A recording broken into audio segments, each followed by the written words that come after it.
arena. Situation update, please. Getting visuals now, Captain.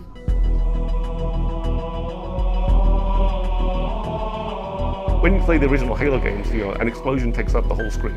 So I'm going to kill a fast-moving purple thing, and it will come at me and die. In Halo Wars, it's going to be a view from 40 feet up, so it's not going to be one explosion, it's going to be 20.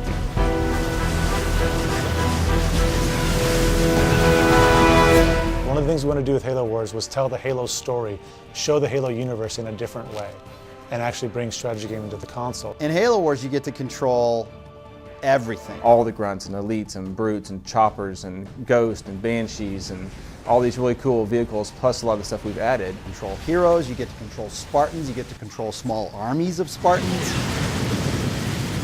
Everything is under your control in a real-time strategy. We wanted something that the fans could see the things that they know and love from a different perspective. Spartan jacking is one of the best things in the game. They jump on top of the enemy tanks and they beat the crap out of the tank, they rip off the hatch, they toss out the driver, they hop inside, and then they take over that vehicle. And people are used to seeing that from a first-person shooter standpoint, where everything's very large. But we have all that same detail in Halo Wars. Some of the battles in the game are small, and some of the battles in the game are really big. What's cool about that, at least in the campaign, is that's based on how you play. If you spend more time going to fight the Covenant, you may be dealing with a larger force than if you would have gotten there quicker. And you get those choices, which is again the hallmark of a strategy game. How do I want to build my army out? And by the end, you've got 12 or 15 Scorpion tanks rolling across the landscape, or you could have 40 or 50 Marines. And it's really kind of your choice. It is a game more focused about combat, which is certainly what the Halo fans will expect. People want to blow stuff up, myself included. It's a console game. Stuff blows up really, really well in Halo Wars, but it is also a game where you have to think. The new part of this game is, for a lot of people, is actually playing an RTS. In the FPS games, you're just using one single weapon and one single tactic. In our game, you actually have to employ multiple strategies on the screen at the same time. You're the general, training units and using those units to accomplish the mission.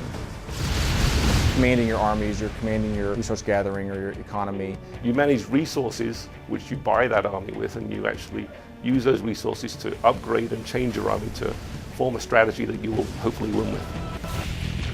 There's a lot of different definitions for armies, right? There's like a teched out army, which is maybe not as big an army, but you've spent a lot more of your resources on technologies and things like that, so it's a very powerful army. And it actually kind of maps into Halo Wars really well, because in our game, the UNSC, the humans, they're the regimented army.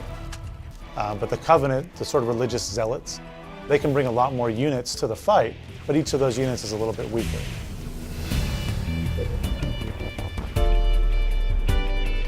Halo Wars is a game about bases. It's a strategy game. I have to have a good base of operations, otherwise I can't field a very good army. You start with just one unit or a base, and by the end of the game, you've got an army of 240 infantry or 5 Scorpion tanks. Or choose to upgrade them and make your current Scorpions even better.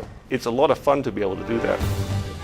I'm actually very happy with the way we've been able to represent all the economic decisions in Halo Wars. They're faster, it's easier to do. I'm not managing 75 villagers chopping down trees, but the depth is still there. We didn't want people digging in the dirt. We felt that was not what a console player really wanted to do. We wanted the focus to be on combat. It's quick, it's easy to play, but it's very simple. I bounce back to my town, I get the supply pad upgrade, I'm back to the fight.